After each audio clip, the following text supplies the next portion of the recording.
అందరూ నమస్తే అండి. గత 4-5 నెలలుగా మన రాష్ట్రంలో ఒక అంశం సంచలనంగా మారింది. అంటే ఒక అనుకోని విపత్తు ఒకటి వచ్చి పడింది. అదేంటంటే పొగాకు రైతుల కష్టాలు. ఆ కష్టాలు తీర్చడానికి ప్రభుత్వాలు ఎలాంటి చర్య తీసుకోవు. ఎందుకంటే పొగాకు పండించడం అనేది చట్టరీత్యా నేరం. అంటే పొగాకుని పండించకూడదు. కానీ కొన్ని కంపెనీస్ ఉన్నాయి కదా, మొత్తం ఒక 5 కంపెనీలు ఉన్నాయి పొగాకు కొనే కంపెనీలు. ఆ కంపెనీస్ మాత్రం ఏటా వాళ్ళకి ఎంత కావాలో అంత చెప్పి పొగాకు రైతులు చెప్పి పండించుకొని కొంటూ ఉంటాయి కదా. అయితే పొగాకు ధర జనవరి ఫిబ్రవరిలో బాగా తారాస్థాయికి వెళ్ళింది. దాంతో రైతులు ఏం చేశారు, ధర బాగుంది కదా అని చెప్పేసి కంపెనీలు అడిగిన దానికంటే ఎక్కువ పొగాకు పండించారు. అయితే వాటిని కంపెనీలు కావాల్సిన వరకే కొన్నారు. 210 టన్నుల మిలియన్ టన్నుల వరకు పొగాకు పండించారు. అయితే కంపెనీలకు కావాల్సిన 120 టన్నులే. ఆ 120 టన్నులే ఆ కంపెనీలు కొన్నవి. మిగతాది మేము కొనము, మాకు సంబంధం లేదు అనేసి కంపెనీ. ప్రభుత్వం ఏమన్నా చూసి గిట్టుబాటు ధర ఇప్పిస్తుందా అంటే ఇప్పించడం కష్టం. ఎందుకంటే పొగాకు పండించకూడదు, ప్రభుత్వాలు జోక్యం చేసుకోకూడదు. అయితే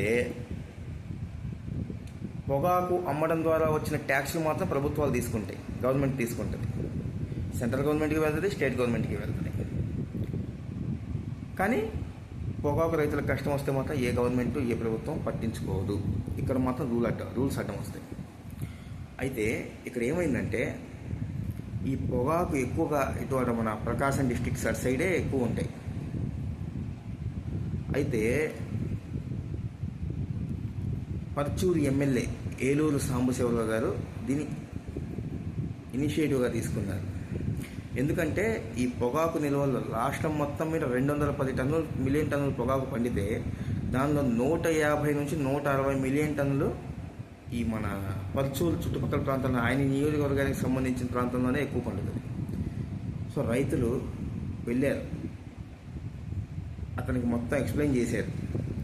పలానా ఇలా జరిగింది, ఇలా అయింది, ఇది పరిస్థితి, ఇలా పండించాం, ఇలా దీని రేట్ ఎంత అడుగుతున్నారు. కంపెనీలు చివరికి వచ్చి 6,000 అడిగినాయి అని కూడా ఆయనకు చెప్పారు. ఆయనేమో అదేరా ఇది కాదు, ఇలా అవ్వడానికి వీల్లేదు అని చెప్పేసి ఒక 20-30 సార్లు వ్యవసాయ శాఖ మంత్రి గారి దగ్గరికి, ముఖ్యమంత్రి గారి దగ్గరికి తిరిగాడు ఆయన. ఇదంతా నేనేదో న్యూస్లో చూసి చెప్తుంది కాదు, 2-3 వీడియోలు కూడా వచ్చాయి నిన్న మొన్న. కాకపోతే మనకు తెలిసిన మిత్రులను కనుక్కున్నాను. ప్రకాశం డిస్ట్రిక్ట్లో మనకు తెలిసిన కొంతమంది మిత్రులు ఉన్నారు, వాళ్ళ ద్వారా ఎంక్వైరీ చేస్తే నిజమే అని తెలిసింది కాబట్టి చెప్తున్నాను. అయితే తిరిగి ఆ కంపెనీలతో మాట్లాడారు. కంపెనీలు నో అన్నాయి. ఏం చేయాలి, ఎలా చేయాలి? ప్రభుత్వాలు ఖచ్చితంగా ఆ కంపెనీల మెడ వంచి పొగాకు కొనేలా చేయాలి. అందుకని మార్క్ ఫెడరల్తో మాట్లాడారు. సీఎం గారి స్థాయిలో మార్క్ ఫెడరల్తో మాట్లాడి పొగాకుని ఈ సంవత్సరానికి పోయింది, ఒక 300 కోట్లు పోయింది, కొనేద్దాం, రైతు నష్టపోకూడదు అన్న ఆలోచనలో సీఎం చంద్రబాబు గారు ఎమ్మెల్యే ఏలూరు సాంబశివరావు గారి కష్టాన్ని చూసి ఒక 300 కోట్లు 350 కోట్లు పోతుంది, కొందామని చెప్పి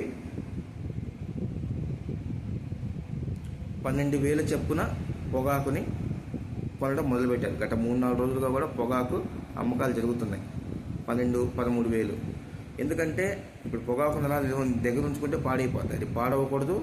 దానికి ఉన్న ఏదైతే దానికి కొన్ని ఇవి ఉంటాయో దానికి సంబంధించి మన స్ట్రాంగ్నెస్ ఉంటుందో అది పోకూడదు కాబట్టి ఖచ్చితంగా ఏదో చేయాలి.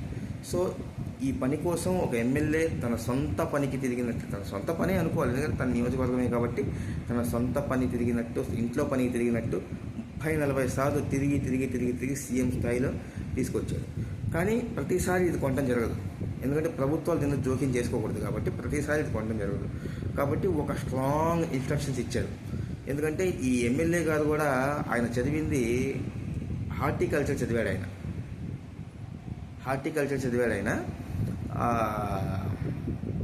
ఆయన బిజినెస్ కూడా వ్యవసాయానికి సంబంధించిన బిజినెస్లు ఎక్కువ ఉంది. మొత్తం ఆయన బిజినెస్ మొత్తం వ్యవసాయానికి సంబంధించింది, ఏలూరు సాంబశివరావు గారికి. అయితే ఆయన ఏం చేశాడు, ఇలా కాదు, ప్రతి సంవత్సరం ఇలా అయ్యే పని కాదు అని, ఇంత పండిస్తున్నాం, మాకు ఇంత కావాలి అని ఆ కంపెనీలే రైతులతో ఒప్పందం చేసుకునేటప్పుడు దానికి ఒక ఒప్పంద పత్రం, ఒక నోట్లా రెడీ చేసుకోమన్నారు. ప్రతి సంవత్సరం ఎవరు మీకోసం రాలేరు కాబట్టి, ప్రతి సంవత్సరం ఈ గవర్నమెంట్ ప్రభుత్వాలు ఈ పని చేయలేవు కాబట్టి ఖచ్చితంగా వాళ్ళ దగ్గర ఒక నోట్ తీసుకోండి. నోట్ తీసుకొని వాళ్ళకి ఖచ్చితంగా ఈ పొగాకు ఎంత కావాలంతే పండించాలి, ఓ ఒప్పందం మేరకే జరగాలి. అలా కాదు మేము కొనము అది ఇది అనడానికి లేదు. సో రెండు పక్కల చూసుకోండి అని చెప్పి రైతులకు కూడా గట్టి ఇన్స్ట్రక్షన్స్ ఇచ్చారు. సో ఇక నుంచి పొగాకు ఎప్పుడు కొనాలన్నా ఏమున్నా కూడా ఖచ్చితంగా ఎమ్మెల్యే గారు కూడా జోక్యం చేసుకొని ఖచ్చితంగా ఏ ప్రాబ్లం లేకుండా చూస్తామన్నారు. గవర్నమెంట్ ముఖ్యమంత్రి గారు కూడా ఏదైతే ఈ పొగాకు గురించి ఒప్పందాలు ఉన్నాయో ఆ ఒప్పందాలకు సంబంధించి ఆయన కూడా జోక్యం చేసుకొని ఖచ్చితంగా ఇక నుంచి ఇలాంటి ప్రాబ్లం లేకుండా చూడాలనేసి గట్టిగానే దీని మీద ఫిక్స్ అయ్యారు. వీళ్ళు అంటున్నారు అంటే ప్రజెంట్ మేము ఎవరు కొనలేదు, ఏ గవర్నమెంట్ కొనలేదు దేశంలో చరిత్ర అనేసి. కాకపోతే నాకు కోవిడ్ టైంలో 2020-21 టైంలో వైఎస్ఆర్ కాంగ్రెస్ పార్టీ ఉన్నప్పుడు కూడా మార్క్ ఫెడరల్ ద్వారా ఈ పొగాకుని కొన్నట్టు నాకు బాగా గుర్తుంది. కానీ ఇంత ఫైట్ చేయలే, కొన్నారు.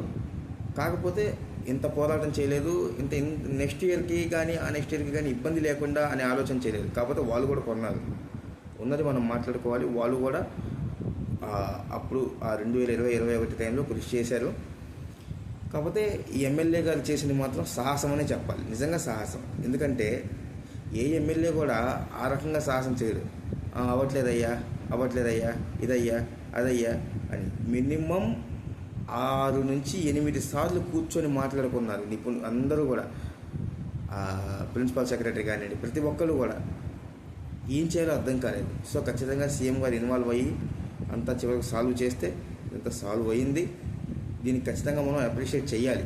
కూటమి ప్రభుత్వం వచ్చిన తర్వాత సాధించిన గొప్ప ఘనత ఏందయ్యా అంటే ఇదే, పెద్ద ఘనత. చేప కింద దీనిలా చేసుకుపోయేది పనిని, ఖచ్చితంగా అప్రిషియేట్ చేయాల్సిన పని. Thank you.